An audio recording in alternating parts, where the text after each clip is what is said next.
October 2 விசிக மகளிர் விடுதலை இயக்கம் நடத்தும் மது மற்றும் போதைப் பொருள் ஒழிப்பு மகளிர் மாநாடு அணிதிரள்வோம் வாரீர் இடம் உளுந்தூர்பேட்டை.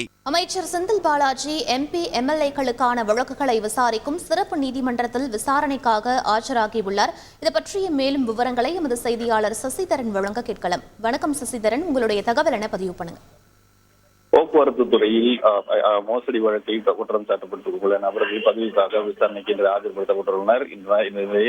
இந்நிலையில் இன்றைய தினம் அமைச்சர் செந்தில் பாலாஜி அவரது வழக்கில் நேரில் ஆஜராகியிருக்கிறார். சென்னை சிறப்பு நீதிமன்றத்தில் குற்றம் சாட்டப்பட்ட அனைவரும் நேரில் ஆஜராக வேண்டும் என உத்தரவு பிறப்பித்த நிலையில் அமைச்சர் செந்தில் பாலாஜி இன்று எம்எல்ஏ எம்பிகளுக்கான சிறப்பு நீதிமன்றத்தில் ஆஜராகியிருக்கிறார். கடந்த 2011ஆம் ஆண்டு முதல் 15ஆம் ஆண்டு வரை அதிமுக ஆட்சியில் போக்குவரத்து துறை அமைச்சராக இருந்தபோது அமைச்சர் செந்தில் பாலாஜி வேலை வாங்கி தருவதாக கூறி பலரிடம் பணம் பெற்று மோசடி செய்ததாக சென்னை மத்திய குற்றப்பிரிவு ஒரு வழக்கு பதிவு செய்திருந்தது. இந்த வழக்கில் செந்தில் பாலாஜி உட்பட 47 பேருக்கு எதிரான இந்த வழக்கு எம்பி எம்எல்ஏக்களுக்கு மீதான வழக்குகளை விசாரிக்கும் சிறப்பு நீதிமன்றத்தில் விசாரணையில் இன்று வர இருக்கிறது.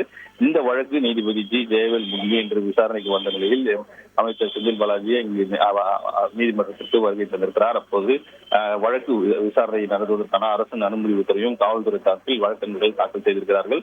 இந்த நிலையில் வழக்கு சம்பந்தமான குற்றம் சாட்டு பதிவுகளின் விசாரணை மேற்கொள்ள நீதிபதி இன்று ஏற்கனவே வழக்கை தள்ளி வைத்த நிலையில் குற்றம் சாட்டப்பட்ட செந்தில் பாலாஜி உட்பட 47 நபர்களும் நேரில் ஆஜராக வேண்டும் என உத்தரவு பிறப்பிக்கப்பட்டிருந்தது. அதன் அடிப்படையில் இன்று அமைச்சர் வருகை தந்திருக்கிறார். குற்றம் சாட்டப்பட்ட நபர்களும் நீதிமன்றத்திற்கு வருகை தந்திருக்கிறார்கள்.